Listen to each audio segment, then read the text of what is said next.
What the fuck did I just watch? So, a new football horror movie called Him. Now, until a few days ago, I forgot this movie was even coming out until I saw the early reviews Thursday, maybe Friday, when this came out. I had completely forgotten about this film. And I was thinking about reviewing it because I assumed I was going to be the only person on the planet that was going to hate this movie because it looked like absolute trash. So you can imagine my surprise when I saw the reviews and I saw pretty much everybody hated this movie. Currently, at the time of this recording, it's sitting at like 29% on Rotten Tomatoes or 28%, and the audience score is at like 58 or 59. So both scores are in the negative range. I had a feeling that they were both either going to be overwhelmingly positive or one of them was going to be very positive, most likely the critic score, and then maybe the audience score would be in like the 60-ish range, or maybe the critic score would be in the 60s range, and then the audience score would be just way too high. But it wasn't, and that made me even more intrigued because just because Jordan Peele's name was on it, I assumed everybody would suck off to this film, just like they do all of his other films, but maybe because he didn't direct it, they didn't feel obligated to. Maybe that's the reason. And no, I've never seen any of Peele's movies because they all look like trash. I don't care how much people claim there's some horror masterpieces. They all look terrible. So I've never touched any of them. But this one was a little different because one, he didn't write or direct this film, even though it kind of feels like he did. But I'm a big football fan. I've been watching football for almost 20 years at this point. I played football for half my life. So, and I like a lot of football movies. There are some that are pretty fucking bad. But there have been some good ones, and even recently there's that The Senior that came out of Angel Studios that I might actually be seeing tonight. Maybe tomorrow, we'll see. There's other movies I need to review as well that I want to catch up on. I want to do that War of the Worlds movie, another Angel Studios movie, Sketch, that looks really good. And so I do need to catch up on some others, but that one might be next. It'll be either of the two Angel Studios movies will be next, so just be on the lookout for that.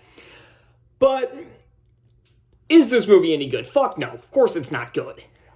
Normally, again, I don't put much stock into reviews ever, no matter what site it is, whether it's Rotten Tomatoes, IMDb, or personal sites like RogerEbert.com or any of the other sites. I don't put my... But by the way, the Ebert site gave it a 0.5 out of 4, which I thought was hilarious. But I digress. I don't put stock in other people's reviews because they're not my opinion. So why should I care about that? Why should I let that influence on what I think of the film? But this is obviously really bad. I knew it was going to be from I was interested when I saw the trailer pop up, but then I saw the trailer back when it was like August was when the trailer was released. It looked... I couldn't even understand what the fuck was happening. And when I read the synopsis before the film, it wasn't any better. It didn't entice me any further. But this movie's fucking stupid. Now, here's the thing. There's a good story in here somewhere. And there's two ways they could have gone about this that would have made this movie better. Well, obviously, don't make this a fucking horror movie. This is barely a horror movie, but by the way, it's not fucking scary. And that's partially because I don't really like horror movies and I don't find them scary. But either way, this did not need to be a horror film.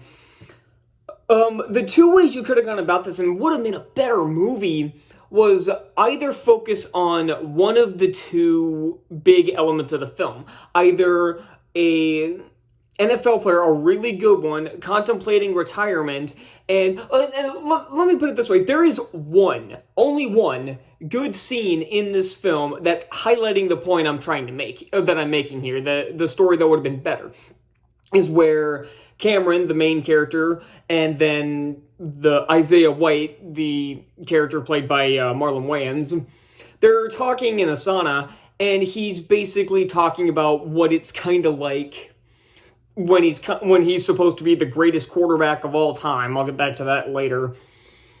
But what it's like for him to contemplate retirement, where it's basically like, where he talks about having a recurring nightmare where he's just kind of sitting on the couch watching a game, and he says watching somebody basically do what he knows he can. He's basically watching the next generation of NFL players and like take over what he was doing. It's a really interesting idea, and I think had that been the film, that could have been pretty strong. That's a great idea for a film. And the other idea would be to focus on Cameron Cade, who's trying to get into the NFL and everything after he just suffered a severe concussion. But cut out the part of him being attacked, which I'll get to in a second when I get why that happened when I get to the ending of this movie. Spoiler alert, this is one of the most retarded endings to a movie I've ever seen in my life. But focus on him after maybe sustaining a severe concussion during the season, or maybe in the off-season while training for the Combine, because people have been hurt doing that before. Probably not concussions while just training for the Combine, but people have torn ligaments in their legs. They've sprained ankles. They've broken something trying to train, or they've pulled muscles and everything. There have been things that have happened that make people's draft stock decline, and maybe make this film about him trying to build his way back up and maybe get back some of his draft stock, or maybe have it take place after the draft. Maybe have him go in a really late position because of the injury, which again is very common in the NFL. Someone gets hurt during their last season, or during the Combine, or sometime after, or in training camp or something, and then maybe try to see him build his way back up to where he was supposed to be originally. Like he's supposed to be one of the greatest quarterback prospect of all time. Either of those could have made for a better movie. Because the plot of the basic plot of this, I should say, before I get into any of the other twists, is that essentially Cameron is attacked by someone wearing a stupid fucking goat costume, and he sustained a massive concussion, and he's invited by Isaiah White to train at his personal facility out in the desert. You can see why this is problematic already in a movie like this, to essentially see if he's still that guy, or him, per se. And that's the basic plot of the film for me. This movie's only like an hour and a half, so the one positive thing I can say about this is that at least it wasn't a 2-hour movie. At least it was short. But this has one of the stupidest fucking screenplays ever. And then, okay, so now I have to get into spoiler territory with the twists and everything. So if you want to see this movie and you don't want it to be spoiled, I wouldn't recommend it, first of all. But yeah, you've been warned. So, oh my god, I can't believe this. So, essentially what the big twist is that there's been a line of manufactured greatest of all time players, or as you might know, many people call them GOATs. Okay, small tangent here. I fucking hate this term. When people call someone the GOAT, it's fucking cringy. I don't know why. It just gets on my fucking nerves, and they say it all the time in this movie. And I rolled my eyes and kind of cringed every single time they did it. So I know that's just personal gripe, and that doesn't really, it's not really a knock on the film itself, but holy fuck, I hate that term. But either way, they've been doing that by injecting them with, like, the past person's blood. So essentially, he's been getting injections from blood from great football players throughout the generations. It's already dumb enough. And Isaiah was obviously one of them, and now Cameron was basically groomed to be this new one. And all the way from childhood, because his father made a deal with the owners of the San Antonio Saviors, because of course it had to be fucking San Antonio. And of course that one had to be the one with the fucking creepy-ass satanic cult. Whatever. If you don't know, I spent most of my life in San Antonio, so that's why that kind of pisses me off. If they wanted to go a more realistic route, they would have made this San Francisco, but I digress. Again. Point is, yeah, that's what's been going on this whole time. And he's been getting, like, weird visions the entire time due to his concussion. And I've seen a lot of people say that the visuals in this movie are really good. No, they're not. They're some of the stupidest things I've ever seen. And then, okay, getting back to the ending, he kills Isaiah with a helmet. Yes, really. And then he steps outside into a little football field where there's basically like where they basically give him a contract to sign, where it's more like a satanic ritual than an actual NFL signing. But that's what it really is. It's an NFL contract, but they do it like a satanic ritual. And instead of and it's his manager, I think his name was Tom, who's also Isaiah's manager. And then it's I guess all of the owners, like all the shareholders of the team. And also a character I forgot to mention is Isaiah's wife, girlfriend, some influencer chick who's actual influencer in real life and has so much makeup that she looks like a tranny. She's here too.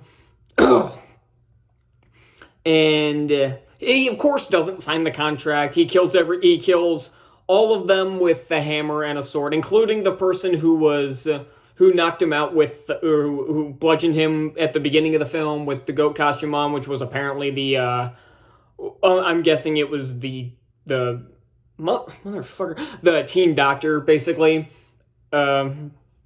who's been around, just kind of there. So not much to talk about him, and he kills the rest of them with a hammer and a sword, except for Wayne's wife Elsie. She kind of kills herself, being a dumbass. She like walks up to him to kill him with a knife and like trips and stabs herself in the neck. Not really sure how it happened it happened off camera, even though like we saw her fall, and then that's it. It's like this dumbass just stabbed herself. Well, the end, then he just walks away. He just leaves. After Tom was, like, dragged to some little, what would originally be like a cultist area circle thing. I don't know how to describe it. Not by Cameron, but just, like, by the Force. And then, like, explodes off screen. It doesn't show what killed him or why. Maybe it was Satan, for all I know. That's just the only thing that makes sense in this point, because nothing in this fucking movie makes any sense. None of the football scenes or I guess the training scenes are very well directed, or they're horribly written too, and none of them are well shot. The visuals look like crap. The acting is actually not very good. Again, I've heard that's another positive that people have been trying to push for this movie, is that the main two are really good in this movie. They're really not. It's like the main guy is Tyreek Withers, I think is the guy's name. He's not awful, but his acting it's like it's more directionless than it is outright bad. Wayans is okay, but I just don't feel like this was the right role for Marlon fucking Wayans. I mean, he does fine, but I never once... it was not believable enough, just because I know who Marlon Wayans is. Maybe that was just the reason why I didn't buy it. Maybe if this was the first thing I'd seen him in, I would have thought it was fine, but it was just distracting. That's the thing. So yeah, nothing in this comes together. This is one of the stupidest fucking movie. This is easily the dumbest horror movie I have ever seen. And again, I don't watch many horror movies because I just don't like the genre, like I've said. And I say pretty much anytime I review one on this channel, and I haven't reviewed very many. I remember I reviewed the last two Halloween movies, and they were both god-awful. I want to say I've reviewed some others, but I really can't think of any. Resident Evil Welcome to Raccoon City, I guess. None of those were good, but this was just a whole nother level of stupid, and I fucking hated it, and I cannot wait for another. I can't wait for the senior because that's a football movie that actually looks good. So yeah, this gets an F. Fuck this movie. That's all I got, and I'm so glad I'm done with this piece of shit. I'll see you all next time. Bye.